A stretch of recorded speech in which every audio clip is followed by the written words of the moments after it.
Coming up, we're talking another non-wing guy going winged racing. The ASCS schedule is out and more. Cue the horns.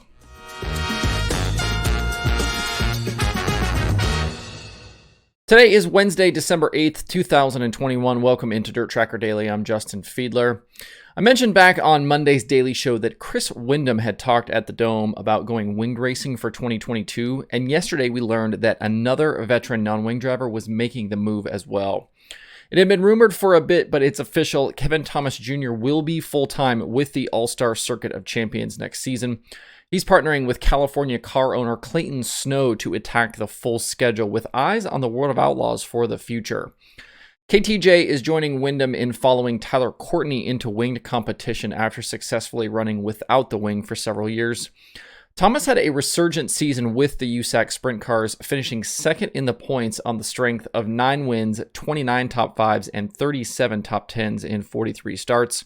He also ran the USAC midget full-time with Petrie Motorsports as a teammate to Emerson Axum.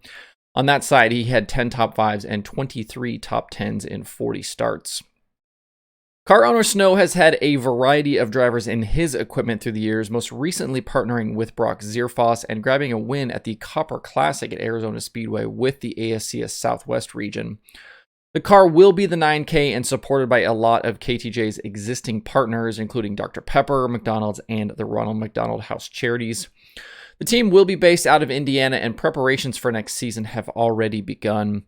In a post at SprintCarUnlimited.com, Snow told Jeremy Elliott that he initially wanted to go outlaw racing, but that Thomas talked him into the All-Stars to help start things off a little bit slower. Probably not a bad idea there. It sounds like they do eventually want to be a full-time outlaw team, though. While Thomas is known for his non-wing exploits, he's not entirely unfamiliar with racing with the wing on.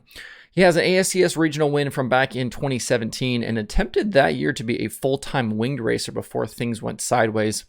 You might remember his brief stint behind the wheel of the Buffalo Wild Wings 82. Thomas made 2 All-Star starts this season back in May at Gas City and Kokomo with finishes of 13th and 21st. He also made some outlaw starts in 2018 and 2019 with a best finish of 9th at the Nashville Fairgrounds. We're certainly at an interesting moment kind of in racing right now with sprint cars, as we watch some of these non-wing guys attempt to transition into winged competition, even while USAC and its promoters work towards adding more money to the non-wing side of things. The potential is definitely there for more money to be made in winged racing, but you have to be competitive and you have to find a way to win. It worked for Sunshine this season because he picked up some big victories like the Kings Royal, and he also took down the All-Star Championship. We'll have to wait and see if Windom and KTJ can find some of that performance in their own journeys. I do think this kicks the door wide open in the non-wing divisions, though, for next season. Windom and KTJ have won 14 races the past 2 years, with both having north of 30 top 5s. That means more chances for the regulars like Brady Bacon and Justin Grant, also guys like CJ Leary, but also more opportunities for the newer crowd like Jake Swanson and Logan Seavey and Emerson Axum. Drop me a comment, let me know what you think about this migration from one side to the next. Has non-wing racing become just a stepping stone to a series like the All-Stars or the Outlaws? Let me know your thoughts in the comments below. It was one of the last schedules we've been waiting on, but the ASCS dropped their national tour schedule for 2022 earlier today. It features at the moment 57 races with the possibility of it growing to over 60 before things get started next year.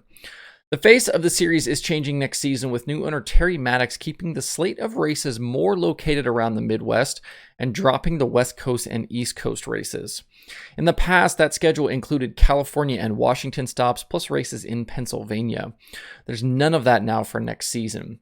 Except for one weekend, all of the races are within 8 or 10 hours of Tulsa, Oklahoma.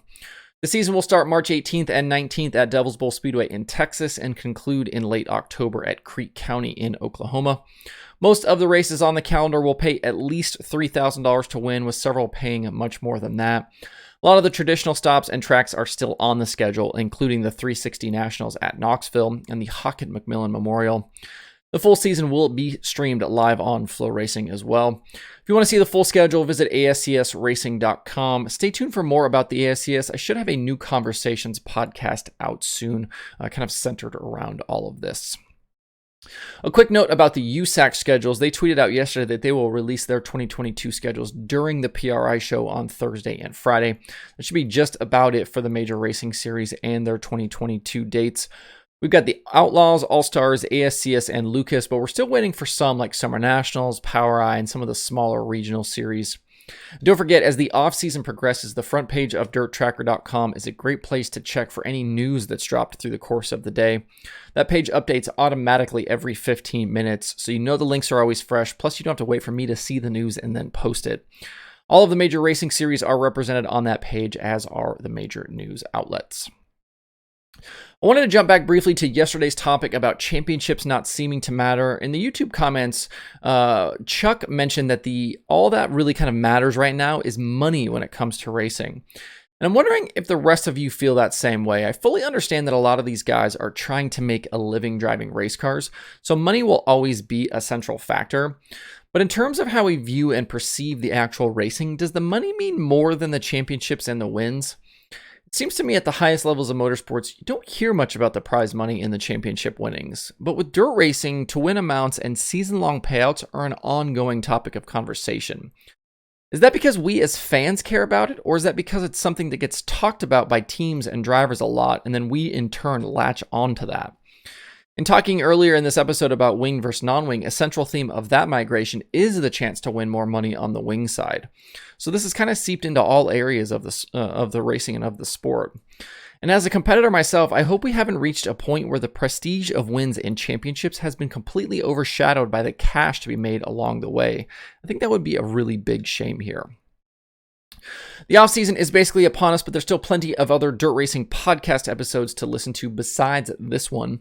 Winged Nation has Max Stambaugh, Loud Pedal has Brian Holbert, Passing Points has Brady Bacon, and there are new episodes of the Dirt Reporters and the Dirt Nerds. To see the full list of shows and episodes, hit up dirttracker.com/podcasts. The streaming schedule for today has 2 items on it. Flow Racing has Flow 24/7, and Dirt Vision has Dirt Car Esports action from Kokomo Speedway. To see the full daily streaming schedule with links to watch, visit dirttracker.com/watch tonight. That's it for the show today. Hope you have a good Wednesday. If you have thoughts about the topics on today's show, please leave them in the comments below or tweet at me. Thanks everybody for tuning in. We'll see you tomorrow for more Dirt Tracker Daily.